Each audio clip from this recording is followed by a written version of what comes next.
The fluorescent lights above my hospital bed flickered with that nauseating hum that makes everything feel surreal. I was 17, lying in pre-op, wearing one of those ridiculous gowns that never close properly in the back. My appendix had decided to stage a rebellion at 3 in the morning, and after 6 hours of agony, we were finally here. St. Mary's Hospital, room 204, preparing for what the surgeon called a routine appendectomy. Dad sat beside me, his calloused hands fidgeting with his phone. He'd been quiet during the entire drive here, but I chalked it up to worry. After all, surgery is surgery, even if it's routine. Mom had wanted to come, but someone needed to stay with our 8-year-old brother Tommy, and Dad had insisted he'd handle it. "The surgeon will be in shortly," the nurse said, checking my IV one more time. "We should have you in and out within the hour." Dad's phone buzzed, then again, and again. I watched his face change as he read whatever messages were flooding in. His jaw tightened. That vein on his forehead started to throb. The same one that appeared whenever my sister Melissa did something particularly spectacular in the disappointment department. "Everything okay?" I asked, though the tightening in my stomach told me it wasn't. He didn't look up from his screen. "Melissa failed her SATs. Again." The words hung in the air like a toxic cloud. This was her third attempt, and with college applications due in 2 weeks, this failure essentially torpedoed any chance of her getting into state university, the same school where Dad had played football, where he'd met Mom, where he'd spent the last 2 years telling anyone who'd listen that his daughter was going to follow in the family tradition. "I'm sure she can retake them," I offered weakly. "No." His voice was flat, final. Registration deadline was yesterday. She knew this was her last shot. He stood abruptly, shoving his phone into his pocket. "I have to go." I blinked, certain I'd misheard. "What?" "Your mom can drive you home when you're discharged. I need to deal with this situation with your sister." The heart monitor beside my bed started beeping faster. "Dad, I'm about to go into surgery." "It's routine, Alex.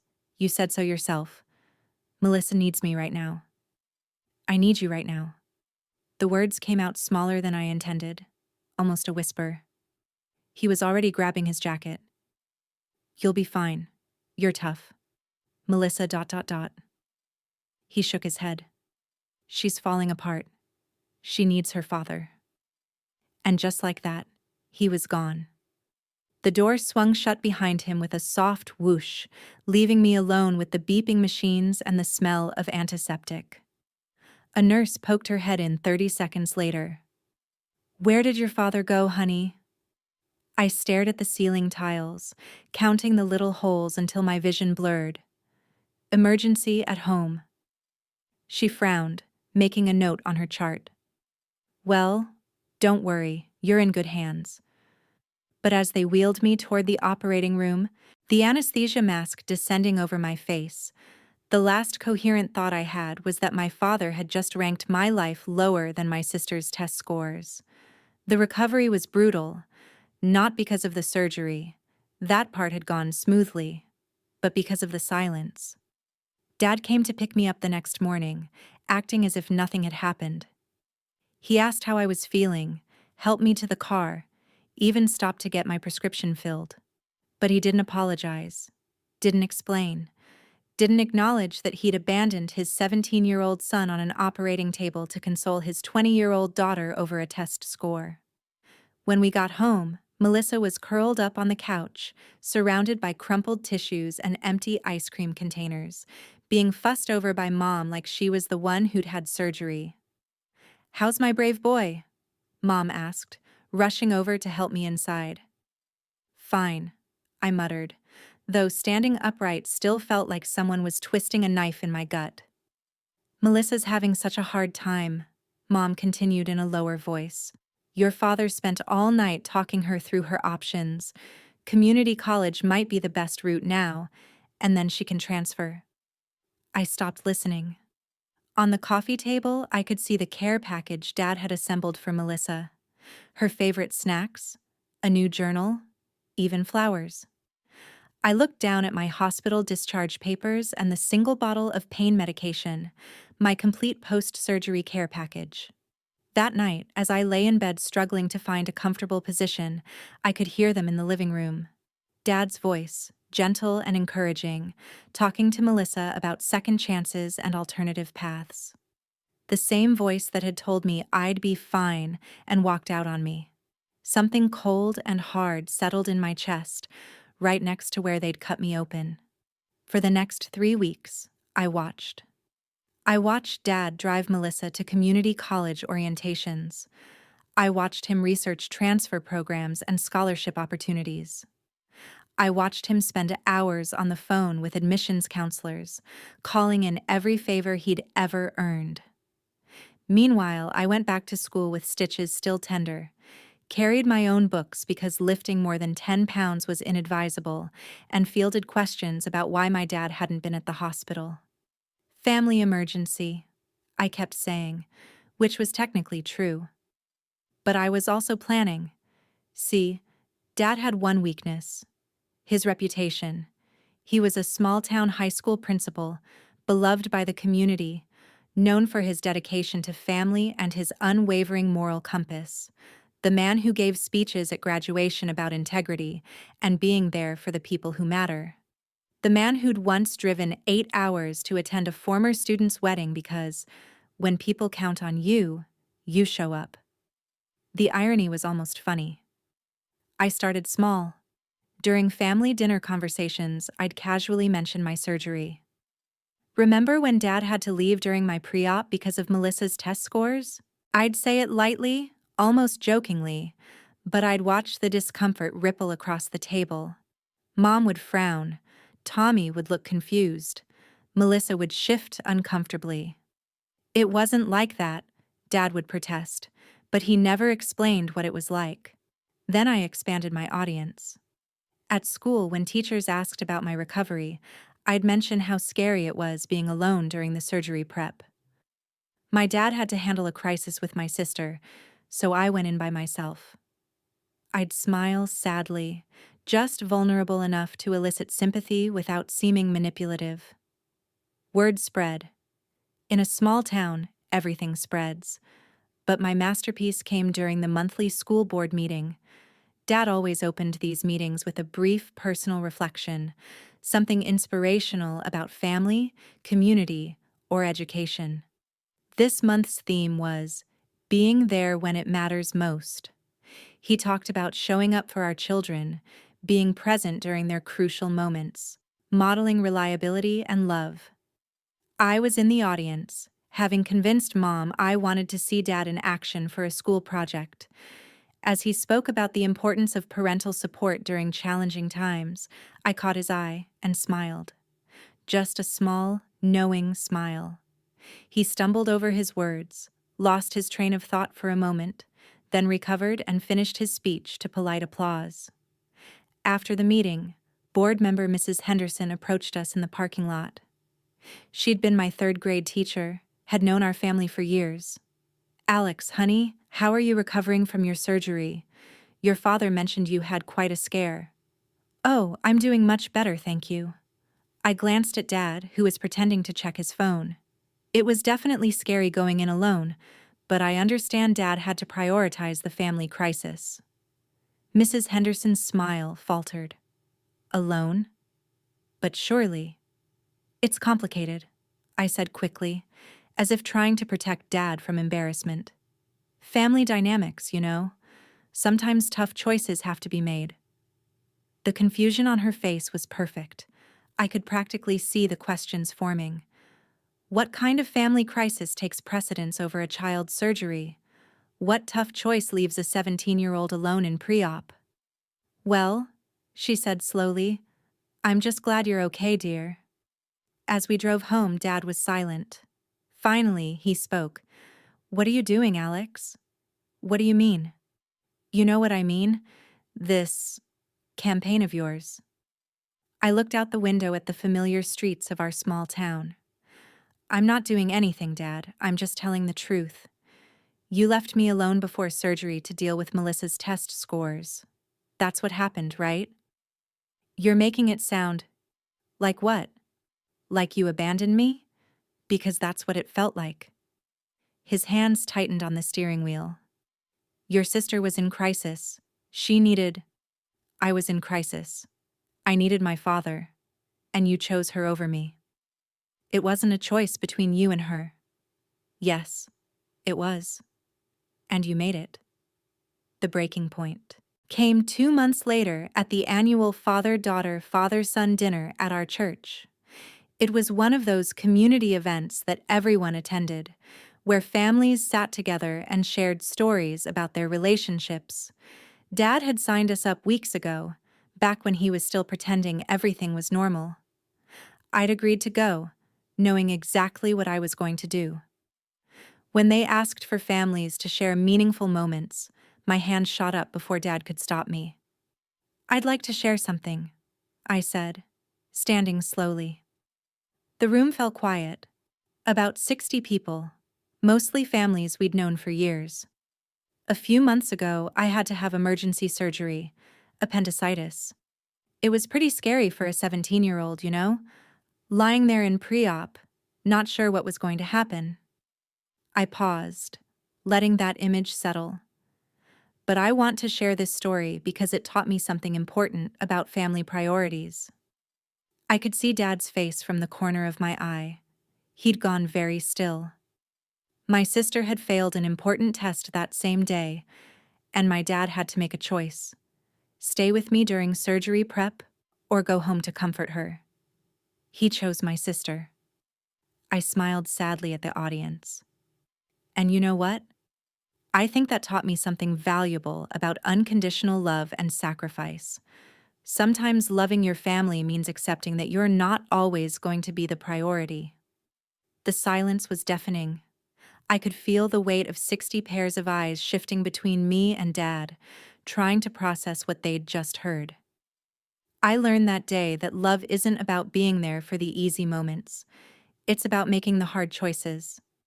My dad chose to be where he felt he was needed most, even though it meant I had to face surgery alone. That's real love, isn't it? Sacrificing for the family member who needs you more? I sat down to the most uncomfortable silence I'd ever experienced. Someone cleared their throat. A few people shifted in their chairs. The pastor, who'd been planning to ask for more stories, instead suggested we move on to dessert. Dad didn't speak to me on the drive home. When we pulled into our driveway, he turned off the engine but didn't get out. "Are you happy now?" he asked quietly. "Happy about what?" "You've made your point. The whole town thinks I'm a terrible father." "I never said you were a terrible father. I just told them what happened." "You know exactly what you did. You manipulated that story to make me look like what? Like a father who abandons his kid during medical emergencies? Because that's what happened, Dad. I didn't manipulate anything. I just stopped protecting you from the truth." He was quiet for a long moment. Then, "She was going to hurt herself, Alex." The words hit me like cold water. "What?" "Melissa. That night.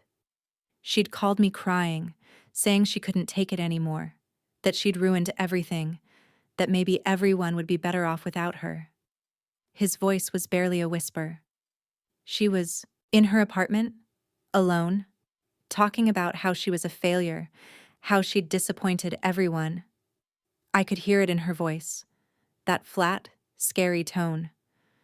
"Your mother was terrified." My stomach dropped. "She was. You thought she might." "I don't know what I thought. I just knew I had to get to her." "You were having routine surgery with excellent doctors. She was talking about ending her life. What was I supposed to do?" The careful structure of my revenge suddenly felt flimsy, like a house of cards in a strong wind. "You could have told me." "Tell you what? That your sister might hurt herself? Put that weight on you when you were already scared about surgery?" He shook his head. "You were 17, Alex. It wasn't your burden to carry. So instead you let me think you just didn't care about me. I thought, I thought you'd understand eventually, that you'd realize it had to be something serious. I never imagined you'd think I just chose her over you for no reason. We sat in the darkening car, the weight of 2 months of accumulated hurt settling between us. I spent all night with her, Dad continued. Talking her down, getting her to promise she'd see someone, making sure she wasn't alone. I didn't sleep. I barely ate. And then I came to get you the next morning and you looked at me like I was a stranger. Like I'd betrayed you for nothing. You did betray me. Maybe not for nothing, but you betrayed me. You let me go into surgery thinking my family didn't care enough to stay with me. I cared. God, Alex, I cared so much. Do you think it was easy leaving you there? Do you think I wanted to miss your surgery? Then why didn't you tell me the truth later? Why let me think the worst? Because he rubbed his face with both hands. Because I was protecting her privacy. Because I was ashamed that I'd failed both of you. Because every time I tried to bring it up, you'd get that look on your face, and I'd remember how small you looked in that hospital bed, and I'd feel like the worst father in the world. The aftermath wasn't pretty. Word of our church dinner incident had spread through the community like wildfire, and the speculation was brutal. Some people thought Dad was heartless. Others suspected there was more to the story but didn't know what. A few approached me with sympathy that now felt undeserved. Mom sat me down 3 days later. Your father told me what you said at the church dinner. I couldn't meet her eyes. I just told the truth. Did you? Because there's truth, and then there's the whole truth. She sighed. Alex, your sister was in a very dark place that night. We were genuinely afraid for her safety. Why didn't anyone tell me that? Because you were 17 and scared and about to have surgery. Because Melissa begged us not to tell anyone about her struggles. Because your father was trying to protect everyone and ended up protecting no one. The guilt was starting to eat at me, but I wasn't ready to let go of my anger. He still left me alone. Yes, he did. And it was the wrong choice, or maybe just an impossible choice. But Alex, what you did at that dinner, that was cruel. You publicly humiliated a man who loves you desperately and was trying to keep his daughter alive. I didn't know. You didn't want to know. You were so focused on your hurt feelings that you never once asked if there might be more to the story. The resolution came, ironically, through Melissa herself. She showed up at my door on a Saturday morning, looking better than she had in months. She'd been in counseling, had started at community college, and seemed to have found some equilibrium. Can we talk? She asked. We sat on the porch, sharing coffee and avoiding eye contact. I know what happened at the church dinner, she said finally. Melissa. No, let me finish. I know what Dad sacrificed to come help me that night. And I know what you sacrificed because of my breakdown. She turned to face me. I'm sorry, Alex. I'm sorry my mental health crisis cost you your dad's presence during surgery. I'm sorry my problems always seem to overshadow everything else. And I'm sorry it took me this long to say this to you.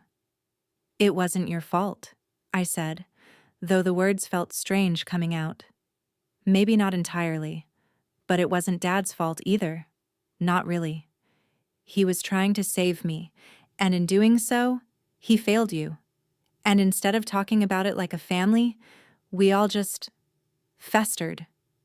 She was right. I'd spent so much energy on revenge that I'd never stopped to consider forgiveness, or understanding, or the possibility that sometimes good people make impossible choices and everyone gets hurt. I've been thinking about that night a lot, Melissa continued. About how scared I was, how desperate I felt, and about how scared you must have been, lying there alone, thinking your family didn't care. We both needed Dad that night, and there was only one of him. I made him look terrible in front of the whole town. Yeah, you did.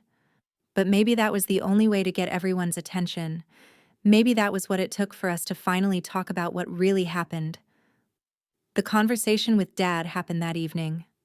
I found him in the garage, pretending to organize his toolbox but really just moving things around aimlessly. I owe you an apology, I said. He looked up, surprised. Alex. No, let me say this. I was hurt and angry, and instead of talking to you, I decided to hurt you back. I turned our whole community against you because I wanted you to feel as abandoned as I felt. That was wrong. He set down the wrench he'd been holding. You were 17 and scared. I should have. You should have trusted me with the truth. But I should have trusted you enough to ask for it. I sat down on an upturned crate. Melissa told me about that night, about how dark things got for her. Dad's shoulders sagged. I was so afraid, Alex. She sounded. I'd never heard her sound like that. Like she'd given up completely. I get it now. I mean, I still wish you'd stayed, but I get why you couldn't. I wish I could have been in two places at once. I wish I'd handled it better. I wish I'd trusted you with the truth instead of trying to protect everyone from everything. We talked for hours that night about impossible choices and family loyalty and the ways we hurt the people we love while trying to save them. About pride and shame and the particular burden of being needed by more people than you can possibly help. What you did at the church dinner, Dad said as we were wrapping up, it was devastating. But it was also, I don't know, maybe necessary? Maybe it was the only way to force us all to stop pretending everything was fine. I'm still sorry. For the public humiliation part anyway. I'm sorry too. For leaving you alone when you needed me. For not trusting you with the truth. For letting you think you weren't important enough to stay for. The epilogue came 6 months later at the next father-son dinner at church. Dad and I had debated whether to attend. Our last appearance there hadn't gone well. But we decided we owed the community a better ending to our story. When they asked for families to share, Dad stood up. I'd like to tell you about a night when I made an impossible choice, he began. My son needed me at the hospital, and my daughter needed me at home, and I couldn't be both places at once. I chose to save the child who was in immediate danger, and in doing so, I failed the child who was facing his own crisis. He looked at me, and I nodded encouragingly. My son handled that failure poorly, Dad continued, and there were a few uncomfortable chuckles from people who remembered my last speech. He was hurt and angry, and he wanted me to understand how abandoned he felt. So he told our story in a way that made me look heartless, because that's how he felt. Heartless and forgotten. But here's what I learned from all of this. Sometimes families break a little bit so they can heal better. Sometimes we have to hurt each other to finally start being honest with each other. My son's public humiliation of me was cruel and calculated, and exactly what I needed to realize that I'd been protecting everyone from the truth instead of trusting them with it. He sat down, and then I stood up. I learned something too, I said. I learned that revenge might feel good in the moment, but it doesn't actually heal anything. It just creates more hurt. What heals hurt is truth and forgiveness, and the willingness to see that sometimes the people who love us most will still make choices that damage us. I looked around the room at the familiar faces, many of whom had spent months trying to figure out what kind of father abandons his kid during surgery. My dad isn't perfect. That night, he made a choice that left me feeling alone and unimportant. But he made that choice because my sister was in crisis, and he was trying to save her life. Love isn't always about being there for the easy moments. Sometimes it's about making impossible choices and then finding your way back to each other afterward. The applause was warmer this time, more understanding. After dinner, several people approached us, not with judgment or pity, but with their own stories of family struggles and impossible choices, and the messy business of loving imperfect people. Mrs. Henderson, the school board member who'd been so confused months earlier, patted Dad on the shoulder. "Thank you for sharing the whole story this time," she said. "It's a good reminder that we never know what families are really going through." As I write this now, 3 years later, I think about that night often. Not just the surgery or Dad's choice or my revenge campaign, but the whole messy sequence of events that taught me more about family than any greeting card sentiment ever could. I learned that love sometimes means making choices that hurt the people you're trying to protect. I learned that when you're in pain, it's tempting to inflict pain in return, but that path only leads to more darkness. I learned that truth without compassion is just cruelty, and compassion without truth is just enabling. Most importantly, I learned that families aren't perfect units that always make the right choices. They're collections of imperfect people trying their best with impossible situations, failing each other regularly, and hopefully finding their way back to love anyway. Dad and I are closer now than we ever were before that night. Not because what happened was good. It wasn't. But because we finally learned how to be honest with each other about our failures and fears. Melissa is thriving in her second year at State University, having transferred successfully from community college. She still struggles sometimes, but she talks about it now instead of suffering in silence. And me? I learned that the best revenge isn't hurting the people who hurt you. It's healing well enough that their past failures no longer have the power to define your future. Sometimes I still wake up remembering the fluorescent lights and the antiseptic smell and the feeling of being alone in that hospital room. But now, instead of anger, I mostly feel sad for all of us. For the 17-year-old boy who felt abandoned, for the father who couldn't be in two places at once, and for the sister whose pain set it all in motion. We're all okay now. Scarred, maybe, but okay. And sometimes, that's the best a family can hope for.